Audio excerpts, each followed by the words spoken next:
On the early evening of July 13th, the air in Butler, Pennsylvania is hot and sweltering. It's a blue-collar town in a vital swing state, a location chosen for its high stakes in the upcoming presidential election. The crowd is immense, with tens of thousands gathering just days before Donald Trump plans to accept the official Republican nomination. This spatial map outlines the inner security perimeter. The primary focus is the central stage.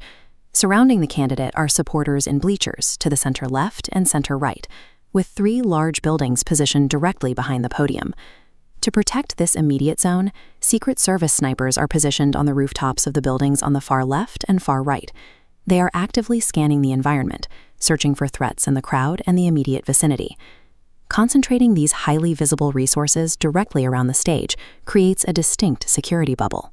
However, this focus creates a rigid boundary of attention, effectively masking vulnerabilities that exist just beyond the sightlines of the inner perimeter. This distance visualization reveals a critical geographical vulnerability.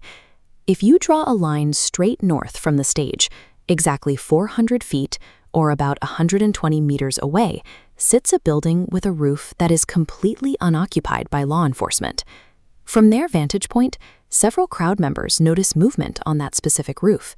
They spot a man, 20-year-old Thomas Matthew Crooks, crawling into position. He is carrying a semi-automatic rifle, an AR-15 that was legally purchased by his father. The moment a single-armed individual positions himself outside the primary zone with a clear line of sight, the inner security measures are neutralized. The snipers and agents surrounding the stage are bypassed, making a physical strike inevitable. At timestamp 0, things appear normal. Trump points to a chart on border crossings. As he does, he shifts his head to the right. In that exact millisecond, Crooks fires a volley of 3 shots. Because Trump turned his head, a fatal strike is averted. The first bullet only pierces the upper part of his right ear. On this timeline, we see the reaction. Trump ducks behind the podium. Within 3 to 4 seconds, agents swarm the former president to shield him. Crooks continues firing, sending 5 additional rounds directly into the venue in rapid succession.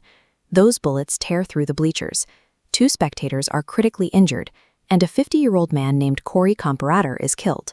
Survival was dictated by a millimeter-level shift in posture. Preventative security protocols failed to stop the attack, leaving the life of the candidate dependent on a random head movement. At 42 seconds after the first shot, the counter-response engages. One of the Overwatch snipers on the left roof behind Trump locates the threat and personnel return fire. Tense radio exchanges are picked up on Trump's live microphone. Agents confirm the target is neutralized with the phrase "shooters down" and establish that the area is clear to move. At 75 seconds, the extraction begins. Trump asks for his shoes as agents hoist him to his feet. Bloodied, he raises his fist in the air and mouths the words "fight, fight, fight" to the crowd. Agents rush him off the stage and evacuate him in an armored vehicle.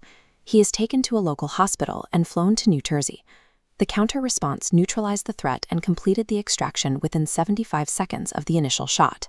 With the immediate threat stopped, the investigation shifts to understanding why Thomas Matthew Crooks pulled the trigger.